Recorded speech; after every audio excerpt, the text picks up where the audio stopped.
County residents are sitting ducks. And what you're trying to say is without a preparation, without an ordinance in place, then the wireless companies can do whatever they want to do. And this is what they're going to do. This is a 4-foot, 2,200 watt antenna they're going to place between 25 and 50 feet to people's homes. That is hazardous. This is urgent, no matter what the county council says. You actually need to be prepared for what's about to happen. The good news is you received yesterday the information you need to carry forward with the moratorium. 4-page letter from Harry Lehman, who is an attorney in Novato that we credit with getting the veto of SB 649, the small cell bill in California. That's why we have local control. We vetoed that bill. You got 3 pages from the 1996 conference report, which clearly states the legislative intent behind the 1996 TCA and clearly shows you why FCC regulations 18111 and 18133 are not consistent with the 1996 TCA. There's dual regulatory authority schemes set up in the 1996 TCA. They actually only preempt 3 small things: placement, construction, and modification. Everything else, including the operations of cell phone towers, is clearly on your shoulders. You have the opportunity to select a power level that's sane and rational, that provides service yet doesn't harm people. The Supreme Court decision that we heard last week tells you what you need to do. Thank you so much for listening.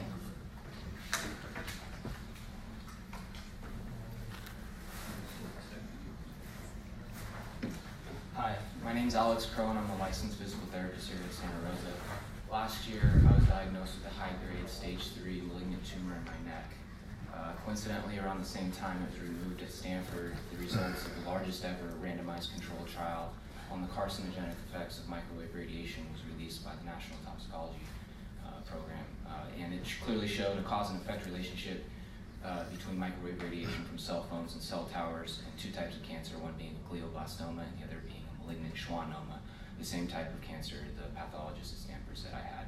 Now, I'm not saying that my cancer was caused by microwave radiation, but I think it's fair to say that maybe it was. Also, the Ramazzini Institute released the results of a comparable study around the same time that showed the same thing. Also, other types of cancers were shown to be increased, but not at a statistically significant enough rate to prove cause and effect relationship. Besides these 2 studies, there have been hundreds, if not thousands, of peer-reviewed scientific studies over the years that show biological harm from exposure to microwave radiation, autoimmune conditions, behavioral problems like depression and anxiety, infertility, all of which happen to be on the rise. It's concerning to me that the people who are raising the most concern are the scientists who have done independent, unbiased research on this issue over the years, and the people that are saying that it's safe are the people like the wireless companies and the FCC who profit off the proliferation of this technology. So I ask you to ask yourselves, would you want a cell phone tower in front of your homes without your permission or consent? Thank you. David Malador.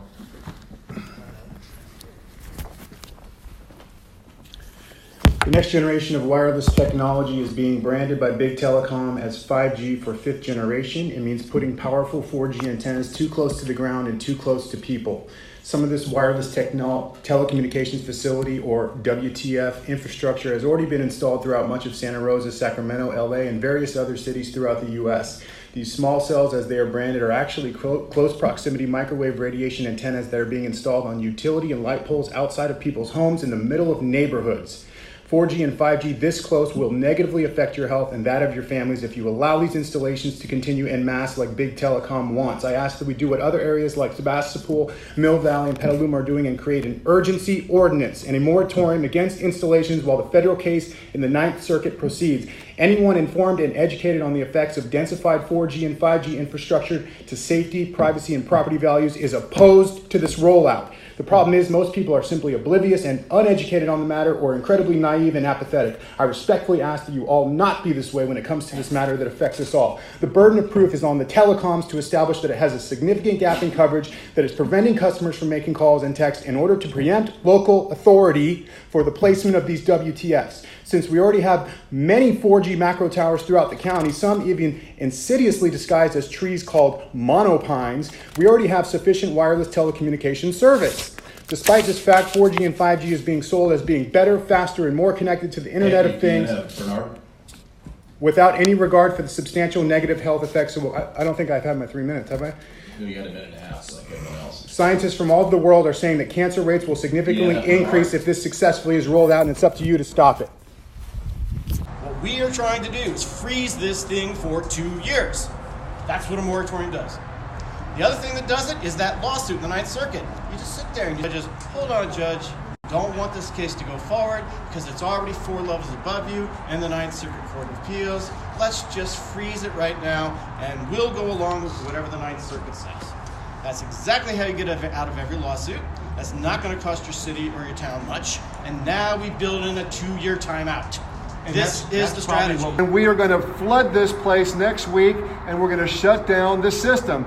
It's us against the system, okay? The politicians work for the system, not us. All right, so specifically with this issue, okay, I would say, yes, go out to 10 people, okay? We don't need 20 speakers. We need maybe just 5 speakers. But we are really benefited by 100, 200, 400 people crowd the room, waving hands, do whatever they can while we speak, right? If we just have a show of force. This is a big deal, folks. You can't just sit on this.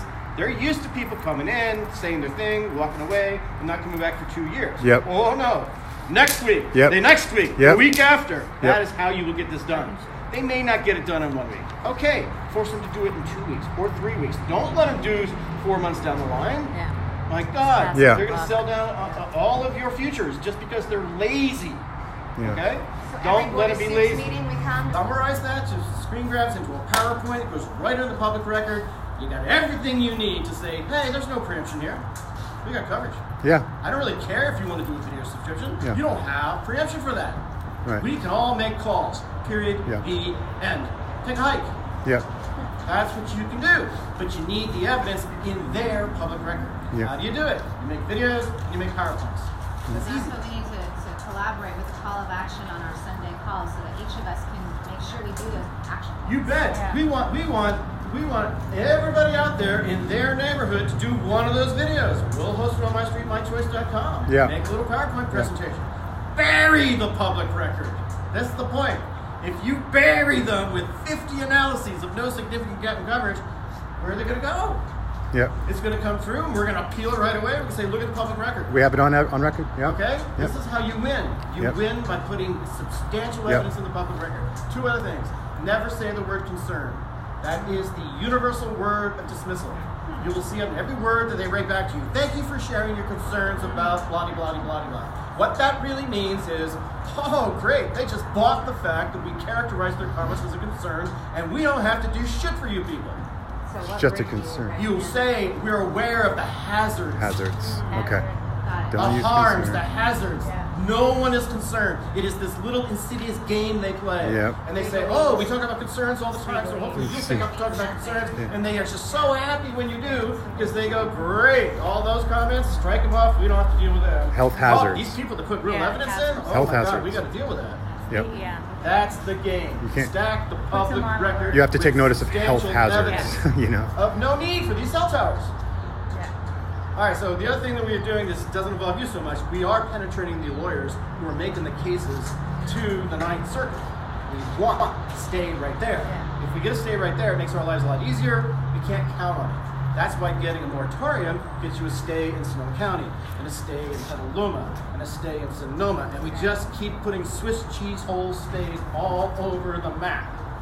All right? Because we got to fight. Did we find out if Marin Board of Supervisors? You know, they smiled nicely and they complimented everybody. I haven't seen anything. Mill Valley banned it. Pardon me? Didn't Mill Valley ban it? Well, you gotta be really careful. I mean, at the end of the day, Petaluma's got a good ordinance, but no, there are no bans if these FCC regulations come around and they start getting enforced. So, you know, the world changes on April 15th. You don't be surprised if on April 16 through 18, your city gets one boom drop of an application with 800 towers, right there. It's a military thing. This is a military thing, and we're under martial law. And so the very first thing you do is you check with all of your planning departments or wherever you are and say, did you receive an application? Cool. I'm going to sit on you until you write the letter that says these applications are incomplete. We don't know if they're incomplete. Yeah, we'll find out. You give them to us. We're going to have an army of people looking through them, and we're going to show you all the ways they're incomplete. And you write that letter. Once they write the letter, shot clock stops. If they don't write a letter, shot clock goes. If they go 60 days, you're done. They'll build whatever they want. Yep. You got to be right on top of it. The FCC has scammed this thing so much that, you know, if you're not on top of it, you're going to go down. So we're going to talk about that on Sunday, that little piece right there about writing the letter to the... Yeah, and all of this information is on scientistsforwiredtech.com. Scientists, plural, number 4, wiredtech.com. Yeah. It's 600 pages. There's a search box. Examples of people doing this. All right. So, I mean, you can sit there and say, All right, guys. So that guy is named Paul McGavin, and he's at scientistsforwiredtech.com. If you go to that website, you'll see a lot of areas in California where certain cities, they do like, you know, updates and ordinances and things like that. But let me switch to my man Peter here. I met Peter at FedEx when I was printing up some labels for my business, and he was printing up some things for his business, or not your business, but you were like manifestos in the 40-day. Here, let's get to Peter, because this man has known about chemtrail. I remember you busted my balls because you said, what, you were one of them vegans? I was wearing a vegan shirt, and I said, yeah, what's wrong with that? And what did you say after that? I don't know if you remember. Well, I don't remember. All I know is that you're either vegan. You're either a vegan or you're a vampire. Vampires can't see the light, which means they can't see the truth, okay? And so with the chemtrails, you know, it's politically incorrect to speak about them. But then how is it that we forgot about the term acid rain? So what we have is acid chemical rain right now, and it's bad to worse. Now this meeting right here, you know, I'm not here to overwhelm it. I put in my 2 cents, but you can't conquer this situation by participating in the system. Paul is a very smart guy. He's an attorney, yeah. He's an attorney? I believe he is. Okay, well, he's very smart, he works very hard, but the attorneys can never do this because the Bar Association, quite frankly, rules all 3 branches of government. These are all Federal Reserve trusts. Every single officer I've been, you know, studying lawful money, and every single, you know, the sheriffs, the police, the courts, they're all Federal Reserve systems which are like, you know, IMF, Trilateral Commission. They're all agents of like the Vatican and the Federal Reserve System. They're all trusts, and they're all